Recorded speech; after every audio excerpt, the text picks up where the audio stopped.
अरे गजब कर दिया लॉन्डो ने तो। जय महाकाल। ये सॉरी ना ध्यान दिया हिंदू यही चूक रहा है। ये अब्दुल जो खाने में थूक रहा है, ये अब्दुल जो खाने में थूक रहा है। ये देश में नफरत की आग फूक रहा है, ये देश में नफरत की आग फूक रहा है। ये अब्दुल जो खाने में थूक रहा है, ये अब्दुल जो खाने में थूक रहा है। पर चुप बैठेंगे ना अब ये लब, सबक हम भी सिखाएंगे अब। ये हाई कोर्ट के बैक साइड वाले रोड पे ये कम्युनिटी सेंटर है काका नगर का। मैं आपको दिखा देता हूँ। कम्युनिटी सेंटर काका नगर, उसके ठीक सामने दिल्ली हाई कोर्ट के बैक साइड पे ये रोड पर ये मजार कब बनी, मैं तो आज पहली बार देख रहा हूँ। सैयद जन्नती बाबा देख सकते हैं। और ये किसने बनाई, कब बनाई मजार, ये हाई कोर्ट के बैक साइड में बिल्कुल। ये फ्लैट्स हैं सोसाइटी के बैक साइड में। इसे जल्द से जल्द यहां से हटाया जाए। अवैध रूप से रोड पे मजार बनी हुई है।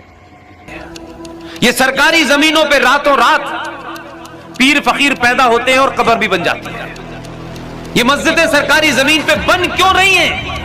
आप सोचते हैं क्या फर्क पड़ता है वहां बनाइए?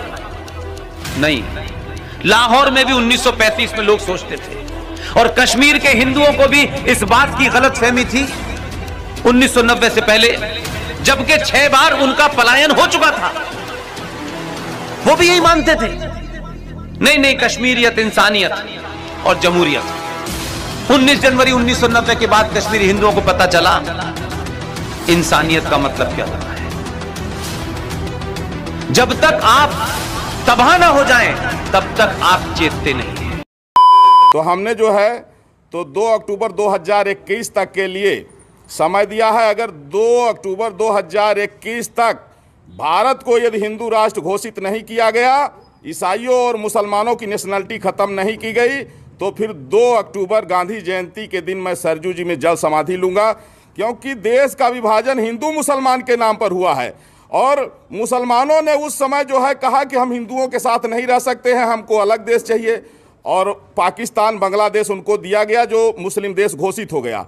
तो कम से कम दुनिया में एक देश तो हिंदुओं के लिए बचे। आज दुर्भाग्य है कि वेस्ट बंगाल में जितने यहाँ के मुसलमान हैं वो भी रोहिंग्याओं के साथ मिलकर के एक तरफ से हिंदुओं की हत्या कर रहे हैं, और उसी तरह जो है तो तमिलनाडु में हो रहा है, केरल में हो रहा है। जहाँ भी मुस्लिम आबादी ज़्यादा है उनको पाकिस्तान से प्रेम है, लेकिन हिंदू और हिंदुस्तान से नफरत है। ये हिंदू और हिंदुस्तान के वजूद को मिटाना चाहते हैं। इसलिए अब आवश्यक है कि भारत को हिंदू राष्ट्र घोषित किया जाए। और अगर ऐसा नहीं होगा तो मैं जगत गुरु परमहंस आचार्य पीठ श्री तपस्वी छावनी राम घाट अयोध्या से हमने इनको 4 महीने का समय दिया है। नहीं तो गांधी जयंती के दिन 2 अक्टूबर 2021 को सरजू जी में जल समाधि लूंगा। आशा करता हूं कि आदरणीय प्रधानमंत्री नरेंद्र मोदी जी के नेतृत्व में संविधान की रक्षा के लिए यह महत्वपूर्ण कदम जरूर उठाया जाएगा। नहीं तो 13 बार भारत के बंटवारा हो चुका है, और अब स्थिति में भारत नहीं है कि फिर से ये बंटवारा झेल सके। तो इसलिए राष्ट्र की एकता और अखंडता के लिए चाहे जान चले जाए, लेकिन मुसलमानों की नागरिकता समाप्त होनी चाहिए, भारत हिंदू राष्ट्र घोषित होना चाहिए। और इसके लिए हमने 4 महीने का समय दिया है। महाराज जी, अगर वो यहाँ शरणार्थी बन के रहेंगे, जब यहाँ पार्टीशन नहीं हो रहा था, हिंदुओं ने कहा कि नहीं हम भाई भाई हैं, मिल के रहेंगे, तो उस समय जो है 16 अगस्त 1946 को मुस्लिम लीग ने जिन्ना के कहने पर डायरेक्ट एक्शन डे का फरमान जारी किया, जिसमें कई लाख हिंदुओं, कई लाख सिखों की हत्या हुई थी, जिसको कलकत्ता किलिंग के नाम से जाना जाता है। तो जब वो देश बट गया, धर्म के नाम पर बटा, उनको अलग देश मिल गया, और पाकिस्तान, बांग्लादेश में हिंदुओं की नेशनलिटी नहीं है, इसलिए हिंदुस्तान में इनकी नेशनलिटी खत्म होनी चाहिए। अगर इन्हें रहना है तो ये शरणार्थी बन के रहेंगे, लेकिन नागरिक बन के नहीं रहेंगे।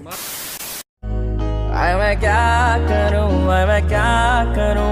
एक काम करो, भारत माता की जय बोल। भारत माता की जय। I love you. I love you. I love you. I love you. Okay.